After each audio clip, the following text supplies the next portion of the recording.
70 жылдық атеистик террор doğru бүтүп, эгемендүүлүк шаары менен адамдарга дин эркиндиги да кирип келди. Дин эркиндиги менен биздин жерди дин терисин жамынган ар кандай агымдар да бастырып кирди. Алардын ичинде атам замандан бери эч ким билбеген, кайдандыр бир чыккан, суурулуп, же болбосо жаңы гана жаралган ишенимдер да кошулуп кирди. Кайдагы бир китептер аралады биздин элди. Кайдагы бир түшүнүктөр бизди арбай баштады.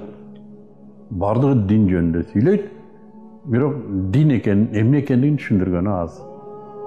Балким ошондондур бүгүн дин жөнүндө кимди сураба, ар башкасынын ою ар башка.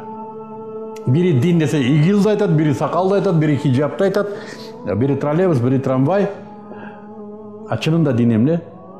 Эмне бул дин? Дин деген эмне? Кээ бирлер айтат, мына биз ишенебиз дейт. Ошол дин.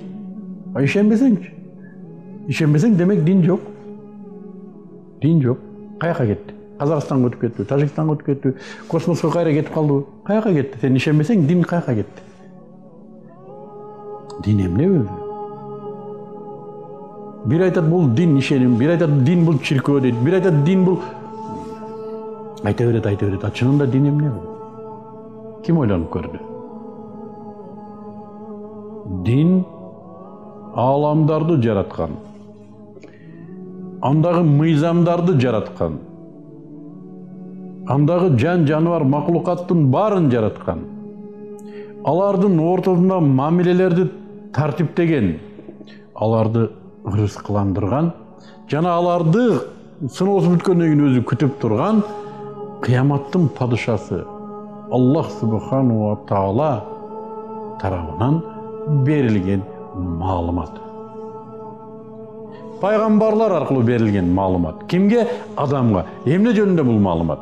Алам жөнүндө. Андагы жашоо жөнүндө. Адам жөнүндө. Анын мамилеси, табияты, максаты жөнүндө берилген маалымат.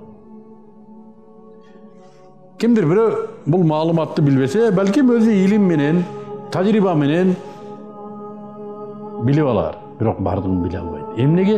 Бүт толук кандуу маалымат ошону жараткан жаратуучунун гана өзүндө болот. Жана ал маалыматты пайгамбарлар аркылуу элге берип турду. Жана бул динде эң негизгиси мына ушул маалымат менен, ушул барлык менен кантип шайкеш жашоо эрежеси да берилди. Демек, дин жаратуучудан пайгамбарлар аркылуу адам затына берилген анын жашоосу жөнүндөгү маалымат жана ага шайкеш жашоо эрежеси. Бул дин.